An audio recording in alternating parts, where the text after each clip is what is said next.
Steph and Jack's love story started one night at the Fringe Garden in 2013. A confident young Jack would walk up to the pizza van that Steph and I worked at, buy himself a pizza with a handful of coins. Who knew that that would be the beginning of something so special? When I first saw Steph across the Garden of an Earthly Delight, I thought, who's this cute little Italian girl working in Nonna's Pizza Bar?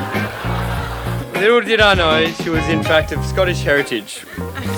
She did, however, have a massive cheeky smile, which I was immediately drawn to. The only way I can describe it is a Carl Barron skit, and he says, "Do you ever see like a really good looking girl and just get really angry?" And he goes, "Oh, get fucked!"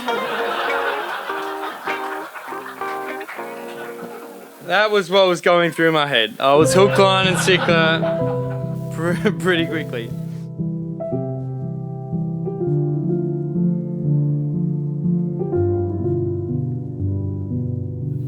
It wasn't until I saw her a while later again at Saracens with Georgie, and in some way, shape or form, I was alerted to the fact that she actually had a boyfriend. Much... We were good, there was nothing. Oh, yeah.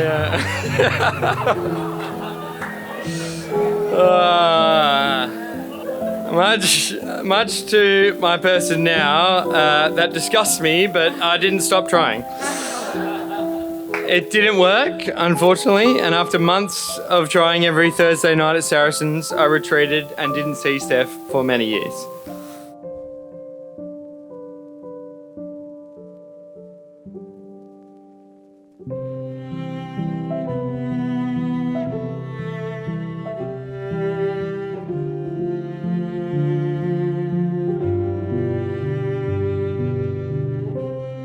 Fast forward 8 years, Steph was living in London, working as a teacher, travelling around Europe and living her best life. Steph was forced to race back to Australia and quarantine for 2 weeks. Shortly after doing so, she connected with that Jack young boy again. In classic Steph style, she arranged a rather strange, socially distanced date where she would allow Jack to come through the side gate and sit on a chair across the other side of the backyard for a drink. So romantic. Jack being Jack though, embraced Steph's requests without question and over he went. At the end of the night, Jack enthusiastically went to hug Steph goodbye, forgetting the strict social distancing parameters of the date. I remember this vividly as Steph stressed and made us workshop the potential spread of COVID for weeks.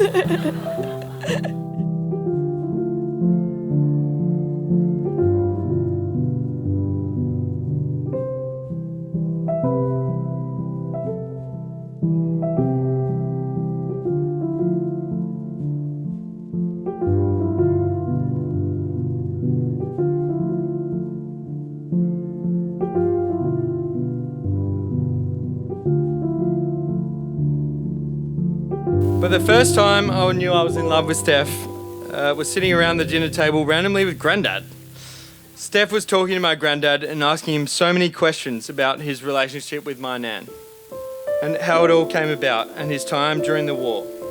Perhaps I was realising I was an ignorant prick for not asking all those questions over the past 30 years that I really wanted to ask Grandad. Or perhaps I was realising that that's Steph and that's who she is and she's a bloody keeper. She is clever, passionate, and has an absolute gift with children who warm to her immediately. She is just the most fun to be around, and there is nothing better than having Steph in your corner.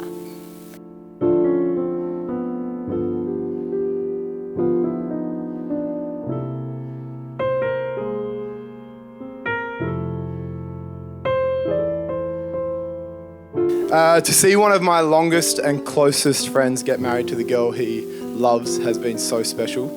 And Jack, you truly have hit the jackpot. Sorry. Today, you remind me of your current cricket average. What is it, 91? Yes, far better than anyone's expectations and likely to rapidly decline by next summer. Steph, you look absolutely stunning today. It was breathtaking to watch you walk down the aisle. I remember when I first met you thinking how infectious your bright and friendly manner is, and I know this is something that really caught Jack's eye. I could not ask for a more wonderful husband for Steffi. You are caring, patient, go out of your way for everyone, and are the life of the party. I know that because of you, Steph is always going to feel really safe, supported and loved, and she's going to laugh every day. You have built such a lovely home and life together with little Billy and Barney. You are just perfect for each other, and I wish you a lifetime of love, fun and happiness.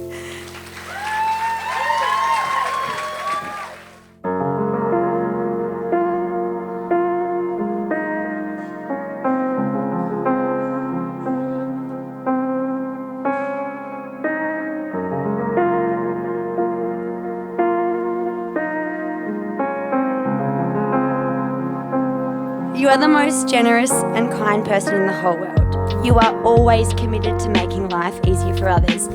You are a people person. You love people, and it is a reflection on you that you have some of the most wonderful people in your life. You are committed and loyal. You love your job, and you are committed and loyal to your workplace. I still don't think I, or Anne by the seams, fully understand exactly what you do. But I promise that I'm super proud of you and I'm super willing to learn. You are positive, fun, and so funny. I don't know how you do it, but you manage to find the bright side of everything and anything. And even in the darkest of times, you find something positive or think of something funny to add. Jack, you are just the best. There is no better word for it. You are genuinely just the best. Best boy in the world. Since the first day in 2013 that you came and bought pizzas with your dollar coins, I have wanted to spend time with you. Now, 11 years later, I get to have you forever.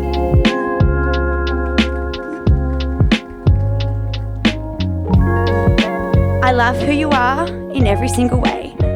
I think the whole world of you, and I cannot wait to see what's ahead for us.